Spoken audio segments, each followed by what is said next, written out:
Macro in League has a reputation of being a very difficult to understand concept that's only useful to pro players and players at the top of Challenger. Today, I'm going to completely shatter this misconception and teach you a trick that you can use to be able to watch pro games and actually understand what the pros are doing, as well as replicate it to win more games in solo queue, even if you're playing at the lower ranks like bronze and silver. When I started my first year of pro play back in Season 4, I didn't understand macro at all, and the only difference that separated me and a gold player was my mechanics and my intuition. But by understanding pro level macro instead of playing like a solo queue baboon, I was able to elevate my play. If elevating your play is something that you're interested in doing, then Climb GG is perfect for you. I've been working with Climb for a few months now to create high quality videos that will teach you absolutely anything you want to know about League. With videos about micro, macro, role specific, or even just full game VOD reviews, you're guaranteed to learn something that will help you climb. They're also offering a 7-day free trial, so feel free to sign up and binge watch all of the videos I've got over there without any risk. If you want more of my content in a more in-depth and well-edited format, then head over to climb.gg using the link in the video description below. The first thing you need to know when talking about macro in League of Legends is the ability to move from one wave to the other. When the waves walk out of base, they meet in mid lane in the center of the map. And at the moment they meet, if we look at the side waves, the minions haven't yet gotten to lane. They're only just passing the tower, which means that our opponent can't walk up and hit the wave. So now, in later levels, when you have enough damage that you can quickly kill a wave, and especially when you have an upgraded pair of shoes, we can push in this wave in mid, forcing our enemy to defend mid tower, and then very quickly, if we start running to side lane and do this quick enough, we can run down river, arriving in side lane, as the creeps get to lane. And at the moment that wave touches, we'll be close enough to the wave that if an enemy walks up to contest, we can easily come out and kill them. This can also be done in reverse. If we catch this side wave quick enough, killing it as fast as we can, and immediately start running up towards mid, again, we're going to arrive mid in time to defend our minion wave. If our opponent contests, we come out and kill them, and in lower ranks, this is what will happen. The enemy has a reason to walk up. They want a last hit and they want to contest the wave. And so you're always going to show up when there's something to fight over. Otherwise, your opponent will play safe, and what you've essentially done is transferred push from one wave to the other. So let's look at some examples of this and how we can use this to win in our solo queue games. In this clip, we can see how I use this wave to wave concept in order to find a good roam. I make sure to kill the wave as fast as I can and immediately start running mid. Because I'm fast, I arrive as the minions get to lane. And now when Akali walks up to last hit, I'm able to dash in and burn her flash while chunking her out. Because I did this fast enough and our minion wave is still alive, we come back and use that minion wave to dive her with. Now there's a few extra things to go over about this sequence that you might not have picked up on at a surface level. The first thing to notice is because I'm playing support, I leave the lane early, before we're finished clearing the wave, leaving the last 3 minions for Tristana. Leaving lane early like this was the only reason that led to this moment, where Akali walks up to try and last hit this minion, and I'm here in time to punish her. And because I was there quick enough to protect that wave, we still have the remaining minions left to dive her with, and get a bigger reward off the kill, getting us both tower damage and denying her the wave. Now while this last replay was one of my own, played in Challenger Elo, let's look at how one of my students, a player in Bronze 4, uses this macro to carry. This replay starts off with Vladimir using his E to quickly kill the mid wave and running into bot side. From the enemy's perspective, this is really scary, and you can see the fear in the enemy bot lane through all the back pings they're giving. Just by walking halfway to the side lane, Vladimir ensures that the blue team bot lane can't touch the minion wave, otherwise he'll come and kill them. And this gives his bot lane the breathing room they need to turn the push.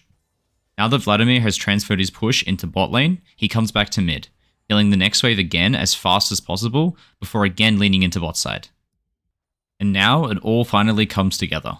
Vladimir arrives bot lane in time that the minion wave is still alive and he can use it to go for a dive. And now, if we just press pause, we can look at the situation Vladimir has created and see how dire it is for blue team's bot lane. But no matter how good the setup is, the execution still has to be on point. And Vladimir goes too early, and with some misplays from red team, the situation doesn't go great. But that execution itself is a topic that we'll have to cover in another video.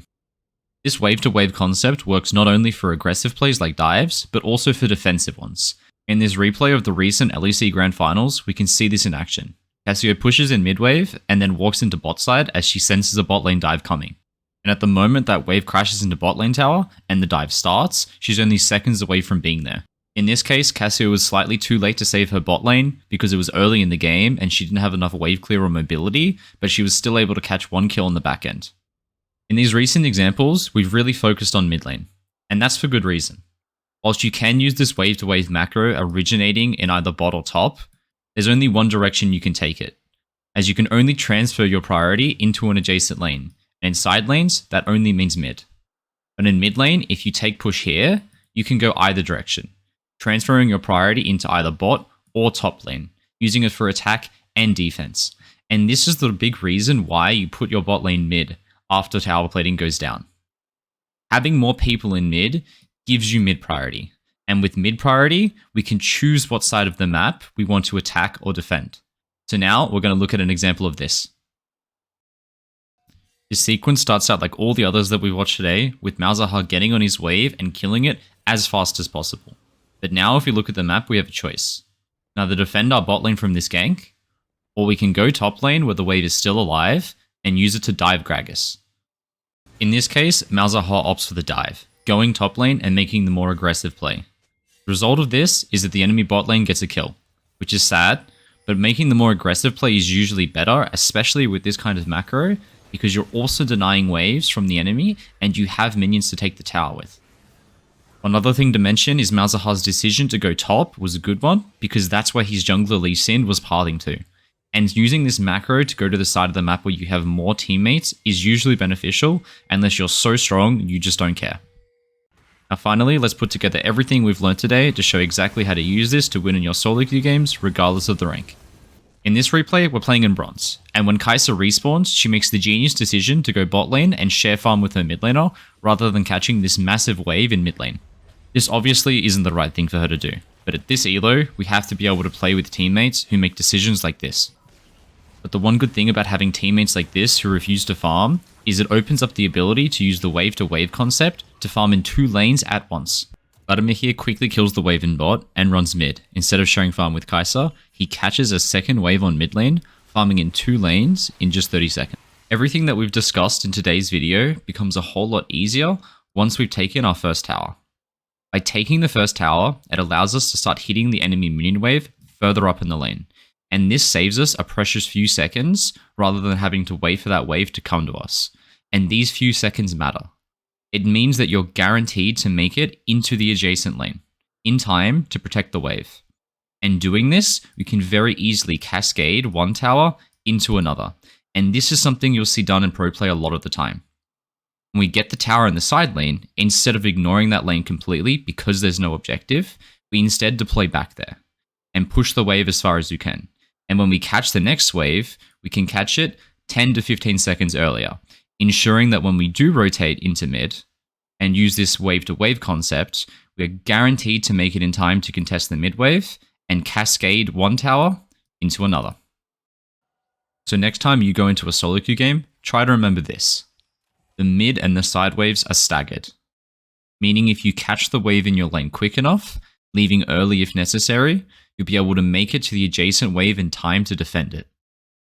This can be used to make dives, protect dives, and most importantly, for players in lower ranks, to farm in 2 lanes at the same time.